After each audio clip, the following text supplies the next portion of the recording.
so easy to think negatively? Well, if you ask 50 different people, you're going to get 50 different answers. These are my answers based on my knowledge of psychology and sports psychology. So let's talk about those. Survival. Thinking negatively has helped us survive. When we're in the woods or out on the savannah or outdoors, we scan the place for danger. It keeps us safe, right? Because the quicker we can see that danger, the quicker we can react. We also react to dangers and threats to our ego, like our self-worth. We respond sometimes equally intensely as if we were seeing a lion, tiger, or bear, right? So we are trained to look for the negative. Like we're kind of wired that way. And to test this, the next time you get an exam or an essay back, I want you to pay attention to what you look at first. Is it the questions and the things that you did well, or is it what you did wrong? I'm going to bet that most of you look at the errors. Like we just scan things for what's wrong. Okay. So we're wired. It helps us survive.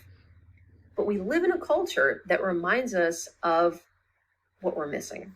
Okay? So it creates a scarcity, a feeling of scarcity, a feeling of missing out. And we see that all the time. Like marketing is based on this. So marketers tell us all the time what we're missing, what we don't have, why we're not happy, because we need their shoes, their pants, we need that house, we need that career, we need their, education or book or whatever it is that they're selling. We need it, and that's going to get us to a new level. So marketing is built on the idea that like we're missing out on something. Social media adds another layer to that because we see all the things that our friends are doing and we aren't. And of course, they don't post the bad stuff on social media, right? Like we all generally don't. We pick the good picture. We post the exciting things, not the boring stuff. So we create this culture of scarcity. So we're looking for dangers. We're living in a world that reminds us of what we're missing out on. And all of a sudden, or over time, it becomes a habit. And we just begin thinking negatively. It creates this kind of like pathway through our brain. This is really simplified, but it's a good visual. Okay. So it creates this pathway through our brain that becomes easy. It's easier to think negatively.